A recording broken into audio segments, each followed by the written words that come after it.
21st Precinct, Sergeant Klein. Who's dead? Who? He was killed. Ah. Where is this? Where? 88 East what? East 70th? Who is this calling? You are in the muster room at the 21st Precinct, the nerve center. What? A call is coming through. You will follow the action taken pursuant to that call from this minute until the final report is written in the 124 room at the 21st Precinct. All right. Just stay right where you are. The officers will be there right away. Yes, right away. They'll take care of it. Yes, right away.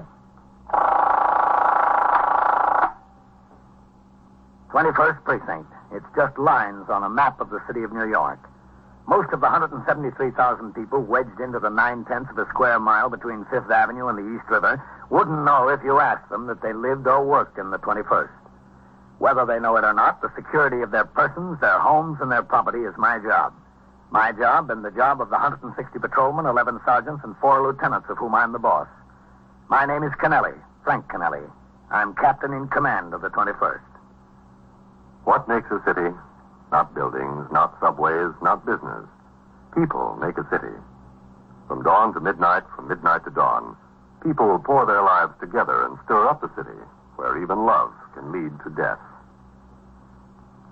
I was working my 8 a.m. to 6 p.m. tour. When I arrived at the station house, I signed the blotter and read over reports and communications that had accumulated since I went off duty 24 hours previously. Sharply at 8, I walked into the muster room and turned out the platoon for the day tour. As the men marched out the door to take over their posts, Sergeant Burns, the patrol sergeant, indicated he wanted to see me. I came around from behind the desk where Lieutenant Gorman was on duty as desk officer and Sergeant Klein on the boxes, and crossed to my office. Sergeant Burns was waiting inside. Morning, Captain. Hello, Sergeant. Well, what is it? Bolney went sick this morning, Captain.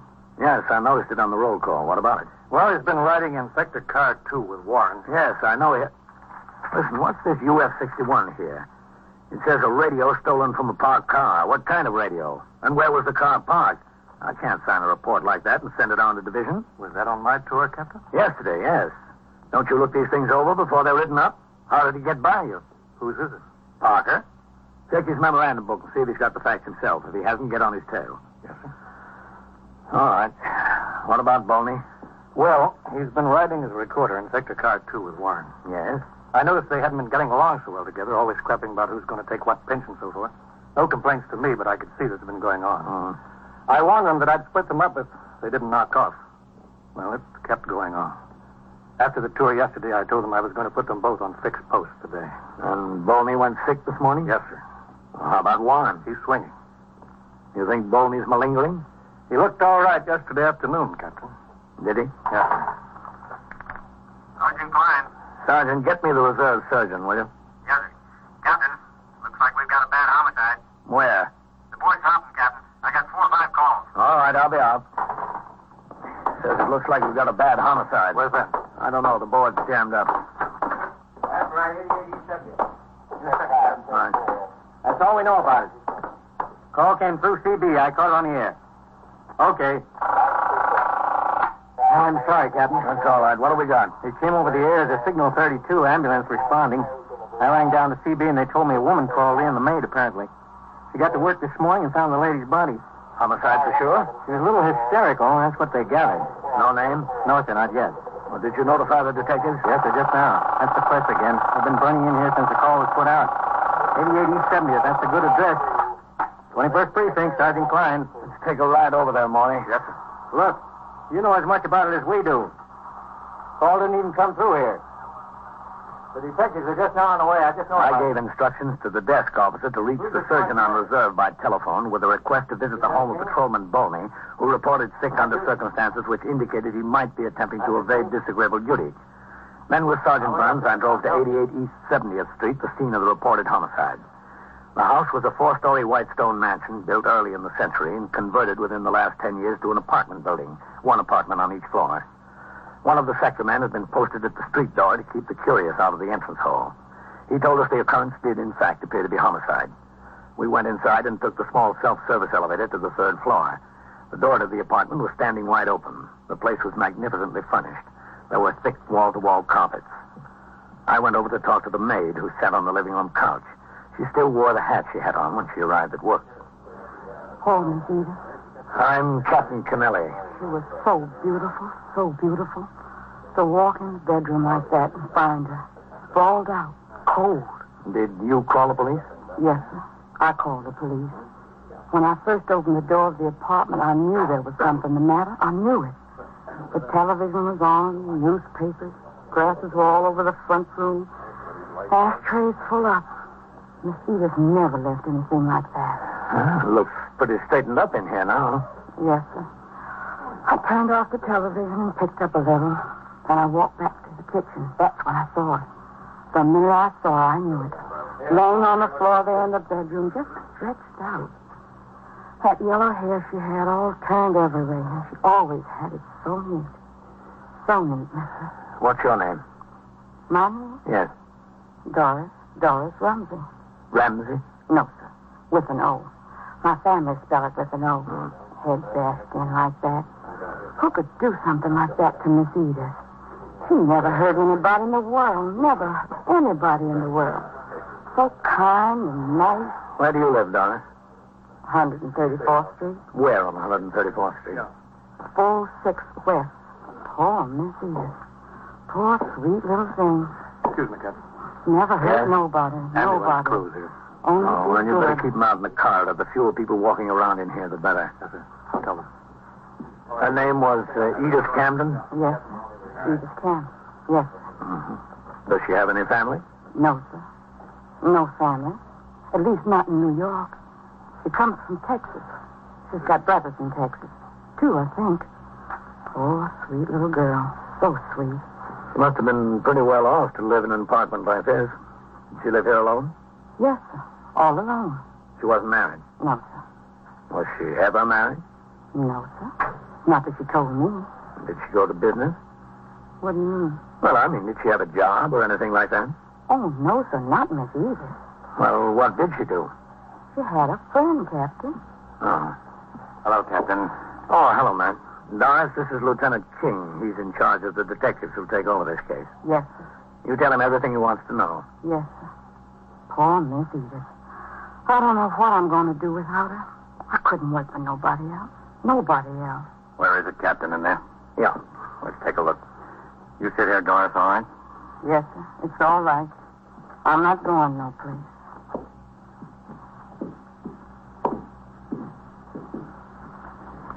What do you think the rent is on this place, Captain? $400 or $500 a month? Yeah, something like that, I guess. Pretty steep. Not if someone else pays it. In here, man.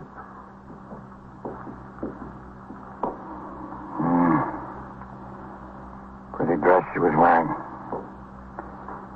Not torn. She wasn't struggling with anyone. No, it doesn't appear that way. That's what she was hit with, I guess. What is it, do you think? I don't know. Looks like a fire tool to me. Hmm. Who was she? What did she do, do you know? She didn't do anything. She had a friend. No. Well, the tabloids are going to have a field day with this one. Made to order for them. It sure is. There's all the elements. A mystery, a blonde, and Park Avenue. Yes, sir. Too bad she's not around to read about it. The call had come in at 6 minutes after 8 a.m. It was now 8:25. At the moment, little more was known about the case than what we could see. A striking blonde named Edith Campton was dead from a blow across the base of the skull in the bedroom of her apartment just off Park Avenue. Within minutes, the apartment began to fill up with specialists and experts. Detectives from the Manhattan East Homicide Squad arrived to work with detectives from the 21st Squad.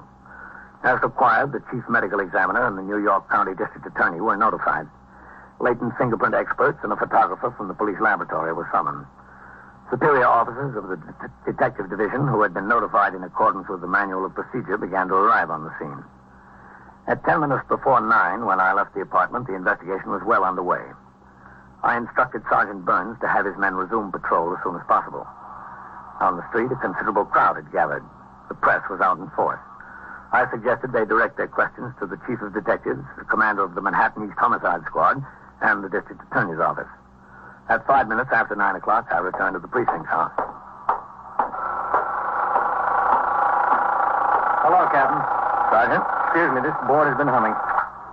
21st Precinct, Sergeant Klein. Chief who? Oh, he's not here. I haven't seen him. Just a second. Captain, it's the borough commander's office. Did you see Deputy Chief Pope this morning? Well, he was over at the scene of that homicide. Hello. He was over at the scene of that homicide we had. Is he still there, Captain? Well, he was there when I left. He was there when Captain Kennelly left. All right, call his office. I'll tell him, yeah. Hold you, Captain. Hopping. 21st Precinct, Sergeant Klein. Listen, Coley. Somebody called in here and said there was a bus stop stanchion in the second floor hall of 622 East 64th. Well, how should I know? Some drunk must have carried it in there during the night. Walk over there and take a look.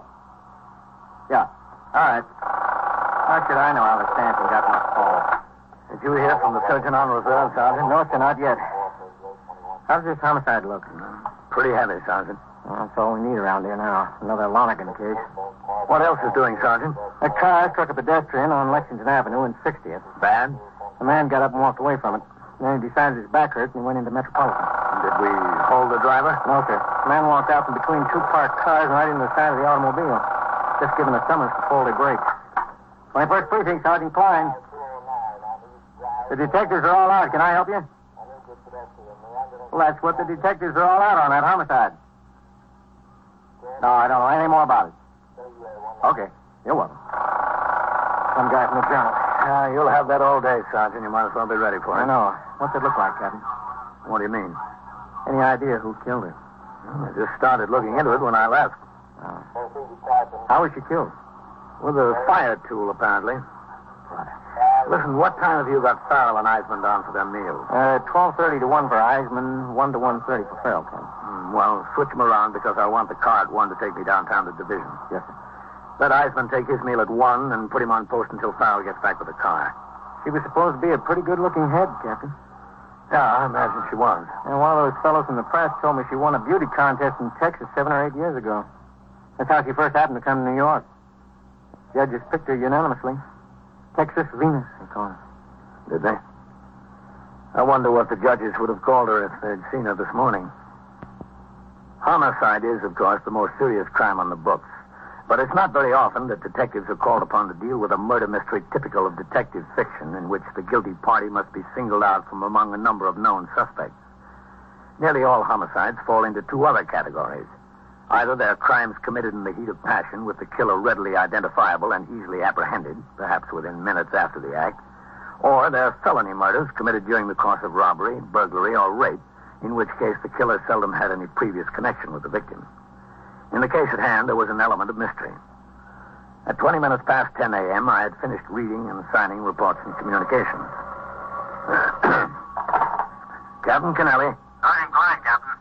The surgeon on reserve is ringing in. Dr. Van Teller? Oh, all right. Hold on, Captain. Captain Kennelly. Hello, Captain. Dr. Van Teller, Chief Surgeon's office. Yes, Doctor. I called at the home of Patrolman Boney. He was in bed. Well, did you examine him? Yes, I did. Did he appear to be malingering? Well, he complained of a pain in his stomach. I see. Well, if anyone can complain of a pain in the stomach, whether they got it or not. But a temperature of 101.5 is a little bit difficult to manufacture. He's sick, all right. Oh, well, what's the matter with him, Doctor? Well, it looks like this virus is going around. That's what I say it is. Well, how long do you think he'll be out? A couple of days, that's all. All right, Doctor, thank you. Bye, Captain. Goodbye. Much obliged. Captain Kennelly. Sergeant Klein on TS, Captain. Joe Wagon of the news is out here. He wants to see you. Oh, about what? About what, Joe? About the homicide, Captain. Well, tell him I don't know anything about that. He ought to talk to the detectives. Yes. Captain says he doesn't know anything about it, Joe. Talk to the detective. Oh, just a second. He wants to see you anyway, Captain. All right, tell him to come on in. Yes. Go on in, Joe. Oh, Sergeant, Yes, sir. who's on post number 6? Singleton, Captain. Come in. When he rings in, Sergeant. Yes, sir. Hello, Captain. Leave the door open, Joe. When he rings in, tell him I've got a written complaint from a citizen about a peddler selling fruits and vegetables from a wagon over there. Tell him if he runs across that peddler to check and see if his license is okay. Yeah. Oh, sit down, Joe. Big doings up here today, Captain. Well, I can't tell you anything about it, Joe. I don't know anything. I was only there for a few minutes this morning. What'd the apartment look like upstairs? Plush?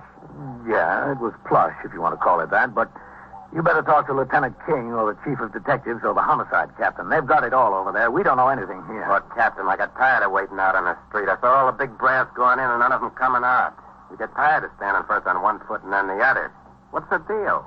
Who did her in? Joe, I told you, I don't know anything. You're the captain of the precinct, aren't you? Well, I still don't know anything. What is this, Frank? A Wilhelmstrasse? Somebody's got to know something. Now, be patient, Joe. You've got a morning paper. You've got all day to get your story. You'll get it. I'm embarrassed to call my city editor. Well, don't be embarrassed, Joe. He understands. You never know how to talk to him. Get your story out there, Joe. The Chief of Detectives. Excuse me, Captain. Thanks a lot. The muster room was alive with activity. Lieutenant Matt King of the 21st Detective Squad had walked in the door with the Chief of Detectives and the acting captain in command of the Manhattan East Homicide Squad. Close on their heels were reporters from all of the 7 daily papers with general circulation in New York, the Associated Press, and a newsman from CBS Radio. Lurking on all sides were photographers from most of the papers and motion picture cameramen. It was apparent that these top officers had avoided talking to the press at the scene of the homicide, but now they were cornered. I walked out into the muster room where the questions were being fired at a rapid rate. Think, did the medical examiner fix the time of death? Not yet, not definitely. Sometime during the night. Sure there is. Let us go the line. All right, take it easy. Just a second. Why yet? Listen, Chief, we don't have anything for a story yet. Nothing. Give us a break, will you? Well, I'll tell you what we'll do, boys. There's some things we know we can't tell you yet. Give us a couple of minutes to decide what we can tell you, and you'll have a story. Okay? Okay, here's the captain's office. Here's us. Coming through, then. Hello, Frank. Chief, rough deal, huh? Rough? Wicked. Go ahead, help yourself. Come ahead, Frank. Thanks. Listen, give us a break, will you? Close that door. They'll find a way, those guys. How you been, Frank? Okay, fine. How's Ellen? Good. I'll give him my best. Well, I guess I'll have to tell those boys something, Matt. They're entitled to their story. Yes, sir, but I'd like to keep quiet about the boyfriend for a while. I don't think there's any point putting him into it yet, Chief. No, neither do I. We can tell them that Edith Camden isn't her real name. She's just been using it since she came to New York. Yes, sir. What else? Well, she worked as a model. Not a cover girl. No, sir, for a fashion house, then in a store, but I think they know that. How about suspects? Well, who, Chief? Well, supposing I say there's 4 or 5 people we want to talk to, but that we can't divulge any names at this point. Yes, sir, that'd be good. You might want to mention her address and phone book, that we're checking every one of her friends. No, I'd better say acquaintances. Yes, sir. Yes, just that address and phone book ought to make them happy. Always does. 30 detectives assigned to the case. How's that? Fine. They want to know if there was any evidence of her being killed by a burglar or someone who entered the apartment with criminal intent. I think you can tell them that the place wasn't broken into, Chief. Okay. Want them to let them talk to the maid, Matt? I think all they'll want is pictures of her. We can go that far. All right. Guess that about does it. Frank, let's get together some night, huh? Oh, I'd be glad to, Chief. I'll tell Mary to call Ellen and set it up, okay? Fine. Okay, Matt. Show me to the wolves. Yes, sir. How about it, Chief? All right, fellas, give him a chance. Give him a chance. Chief, one question first. My desk wants to get a photographer into her apartment. When can we do that? Sometime early this afternoon, just as soon as the technicians from the police laboratory get finished. What time? What time, Matt? 1:30 at the latest. Quiet. Quiet. All right, boys, this is the story. We've got 30 men on the job. At this moment, we have no more idea than you do who the killer is. However, there are 4 or 5 people with whom we want to talk about this. Now, in addition to that, Miss Camden had a telephone and address book. A little black book? What color is it, Matt? Baby blue leather. Hey, boy. Now, in addition to the 4 or 5, we'll be in touch with every person listed in her phone book in order to get some idea of her movements yesterday and last night. As I told you before, the ME's office has not yet reported So the press finding had in their regard to story. the time of death. All that could But I be can tell you divulged this. without hindrance to the investigation was given to them. In a few minutes, the reporters hurried out of the precinct house to find telephone. The chief of detectives and the acting captain of the homicide squad went upstairs to the 21st squad with Lieutenant King. Within an hour, both had left the precinct house. Now started the real work of the homicide investigation. Detectives of the homicide squad teamed off into pairs with men of the 21st squad to work as partners until the crime was cleared. At 1:30, the car came by the station house to take me to 6th Division headquarters, 160 East 35th Street, for a conference with the division commanders. While I was out of the precinct, a well-dressed graying man in his late 40s was brought in by Detectives Whitey Howard of the 21st Squad and Edward McInerney of the Manhattan East Homicide Squad. They took him directly upstairs to the 21st Detective Squad. This way, Mr. Newfield. Yes. You don't think it will take long, do you? I wouldn't know about that, sir. Come in. Lieutenant, we got Mr. Newfield here. Oh, good. Come in, Mr. Newfield. Oh, thank you. Thank you very much. Have a seat. Thank you. This was some shock. You have no idea what a shock. When these officers told me, it's like a bolt of lightning. Cigarette, Mr. Newfield? Oh, much obliged. Ed? Whitey? Thanks, Lieutenant. Thank you. I'm Lieutenant King. How do you do? You know what this is all about, don't you, Mr. Newfield? Yes, I suppose so. Is Walter Newfield your full name, sir? Walter Crane Newfield. And where do you live? I have a home in Westchester. Where in Westchester? Winslow Park. Your business in New York? That's right. What is your business, Mr. Newfield? I'm a paper broker. And what is that? I act as broker for mills in selling paper to printers and publishers. I see. Do you commute to New York every day? Every weekday, yes. You married, Mr. Newfield? Yes. For how long? 19 years. Any children? Two. Two girls in high school, 15 and 17. You were acquainted with Miss Camden? Yes. For how long? Oh, I don't know, 3.5 years, I suppose. What can I do with this? I really don't feel like smoking. No. Here. Thank you. How well acquainted, Mr. Newfield? Oh, quite well. Did you see her frequently? Yes. How frequently? 2-3 times a week. Ever oftener? Yes, sometimes. At her apartment? Yes, there, and we'd go out to the theater and clubs together. Was that her apartment, Mr. Newfield? She lived there, yes. I know she lived there, but who paid the rent? Well, I imagine she did. Who gave her the money? Well, I don't suppose there's any use of denying the fact that Edith and I were very close. My wife and I hadn't gotten along for years. Someday I hope to marry Edith. That's the way it is. I couldn't help it. A man needs some sort of life. You paid the rent? Yes. When did you last see her, Mr. Newfield? The night before last. You didn't see her yesterday? No. The last night? No. Were you in New York yesterday? Yes. Where? I was at my office until 5:15. And then? I went to Grand Central, took the 534 home. To Winslow Park? That's right. Was your wife at your home in Winslow Park? No. Where was she? She and the girls are in Cape Cod for a month. Was anyone at your house in Winslow Park besides you? No, I was all alone. Did you see anyone you knew on the train? Well, I think so, Lieutenant, yes. Who? Well, I don't recall at the moment. I have to think about that. Sure, go ahead.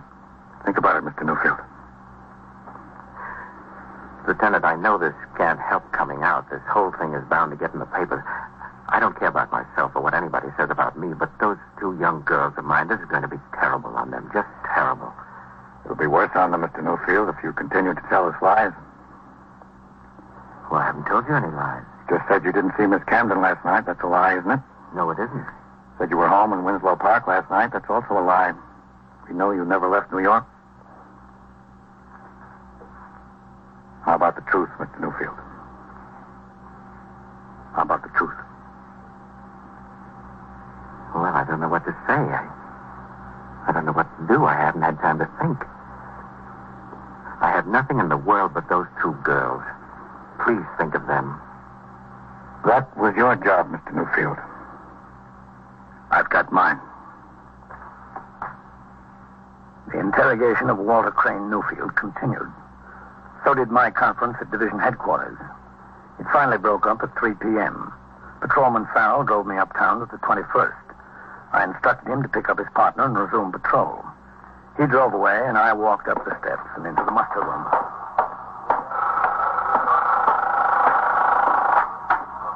Precinct, Sergeant Klein. All right, 17.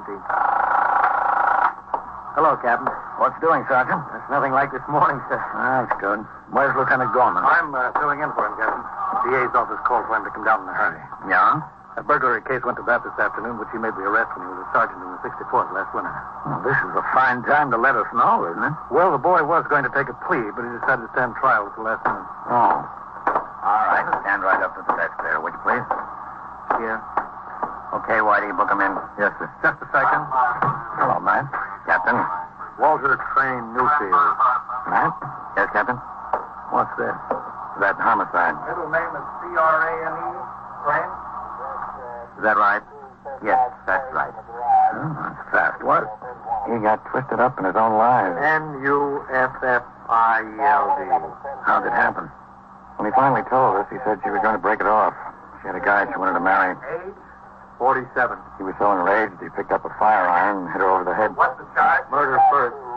Why'd he do it? What'd he say? He said he killed her because he loved her. Well, if you've got to kill somebody, that's as good a reason as any.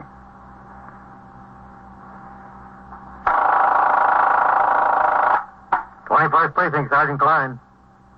Stole your what? Your safe. Where is it? And so it goes. Around the Well, clock, like- through the week, every day, every year.